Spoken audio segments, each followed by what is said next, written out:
Morning. Well, I'm back from my holidays and you saw me get the RH250 started before I went away. So now I'm just running through some of the jobs. So front brake doesn't work. So I've stripped the caliper. I'm going to get the piston out, clean all the seals, get those sorted. It's just to get this brake working. So at this stage I'm not going to put new pads in, but we're just going to get it working, clean it all up. And the master cylinder, let's go around to the master cylinder up there. The master cylinder, I'm going to be taking that off because I think that's seized as well. So not a big job, but obviously we've got no brake at the moment, so I'll clean it all up and I'll show you it when it's all complete. Right, so I've stripped, cleaned, had all seals out, pistons cleaned up, cleaned the pins that hold the pads in, tabbed over the tab washer plate, cleaned everything up, re-greased it, got the rubber boots back in and cleaned. So that's good to go. I know it's not pretty, but the point of this exercise is to get it working. Pads are skinny, but we can put pads in once I know it's working. It's just an exercise in getting a front brake. I've cleaned the master cylinder. Where are we going? Cleaned the master cylinder, and if I just climb up, so the little hole, let's get my finger in shot. The little hole there, the big one is that lets the fluid in, it's the piston, but the little one is the little breather so it doesn't get an airlock. So I had to clean that out, which was a tight, it's a tiny hole. You have to, it was all full of crusty brake fluid, so I had to clean it out with a little drill bit by hand, and then a wire brush with a set of pliers, just poke it through, blow it out with some air. So that should be good to go, and it's all cleaned out. I know it's not perfectly clean, but it's clean, just stained. So I'm going to refill that, put the lever on, connect it all up to the brake pipe, and let's hopefully we'll have a front brake. Right, so I've got the caliper on down there. She's all bled up. Got the bleeding kit on there. There's a bit of lever travel still.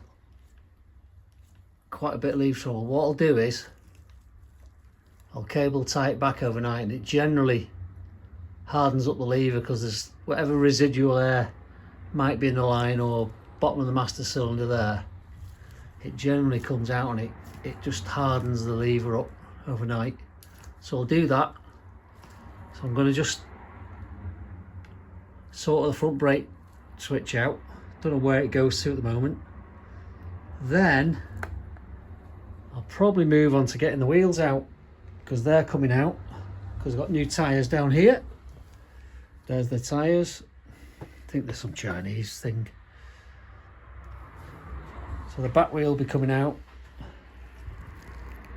There, the front wheel. And then I'll leave the front wheel actually overnight while I've got it brake cable tied. But I'll get the back wheel out. I think then I'll just go through my list and see what I've got else to do to her. Right, so okay, so I've got everything working on the bike. Indicators, brake lights, brakes working well. Can't pull it because I've just taken the wheel out down there. Now I've got these gaiters, as you can see, are past their best. Both sides, big split in that one too. So I've ordered, and they've arrived, some nice new fresh rubber blue gaiters. So I've just dropped this fork out. Basically just take the wheel out, disconnect the speedo drive, undo that clamp, those clamps and that clamp, and that's it. It just drops out. So I'm going to take both forks out, and you just undo that clamp there, and I'll give them a little bit of a clean. I might even give them a little bit of a whiz over just to tidy them up, but I'm not spending much time on it. If I can clean them up a bit, I will. Obviously there's dirt on them, oil, grime, get rid of that. They'll look better just for a clean, but really they need vapor blasting, but we're not doing that. So getting the bike going, get it MOT'd so the bike can get registered, as it's an import at the moment. Okay, well, the really good news, just thought I'd show you this. Really good news is the fork stanchion is absolutely mint underneath that gaiter.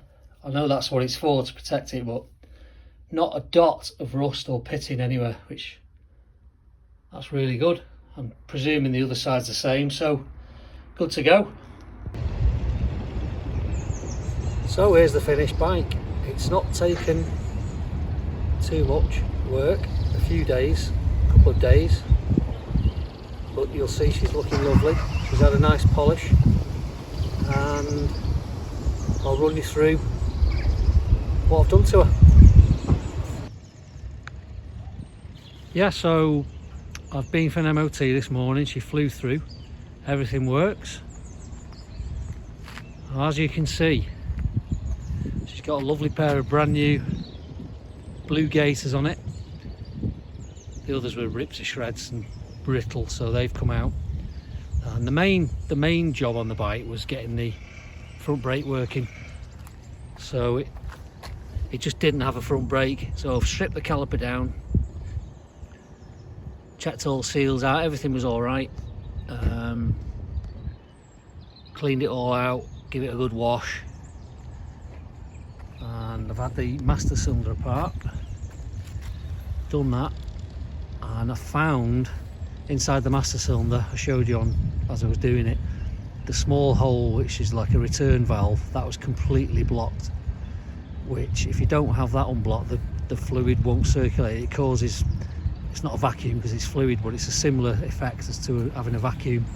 So I've done that, and I've got a really tiny drill, so I drilled it out because I tried to poke a piece of wire through it. It wasn't having it. So I drilled it out with this tiny drill. I think it's a 1.5 mil drill, which has done the trick. It does need a braided line really, because it's the original line, so it's obviously swelling, but we've got a brake. It's a little bit spongy, but it's okay, it works, it passed the MOT. Back brake, oh, back brake's superb, just touch it. I've given as I've shown you, I've given the carb a good clean out, charged the battery, I've given all the swinging arm a good degrease. Not gone too bad, I've not painted anything, it's just literally get everything working, get it through MOT, give it a good deep clean and a polish. And the paintwork, I mean, a lot of it's just plastic apart from the tank. Well, that's come up lovely, that really has come up lovely. What else have I done? Oh, I fitted new tyres. They're not on complete knobblies now, they're more of an enduro tyre, so semi knobblies. I've given the chain a really good degrease. I mean, if we're being picky, it could probably do with the chain, but it's okay, it does the job. It's not destroyed. And I think that's about it, you know. And then there's the new front tyre, and the gaiters look lovely. They've really transformed it. So yeah, she's a lovely little bike, and I believe she's for sale. So full 12 months MOT. She's only done 5,087 kilometers, so it's like a new old bike really. I had a little ride of it just round it's on the industrial estate where I take the bikes for MOTs. I had a little ride round there on her. Oh, it rides lovely. Like I say, the brake's a bit spongy, but it works. But apart from that, it's a lovely bike. It rides lovely. You can tell it's not done many miles. So she's going back home tomorrow, and I've got another bike coming Friday, which I'll introduce to you in the next episode of Born Again Bikes. Just started her up. First kick, no choke. Really quiet engine, which that tallies with the mileage on the bike. It really is. It ticks over lovely. That was second kick, no choke, cold start. Which is a lovely bike. Go to the engine, nice and quiet.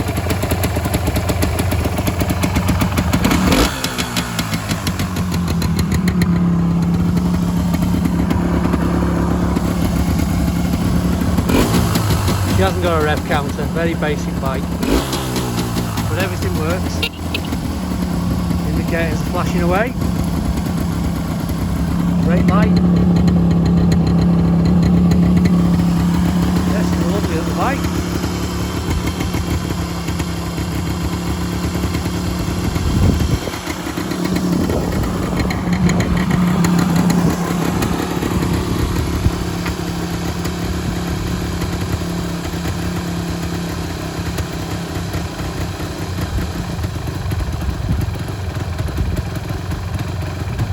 See you in the next episode.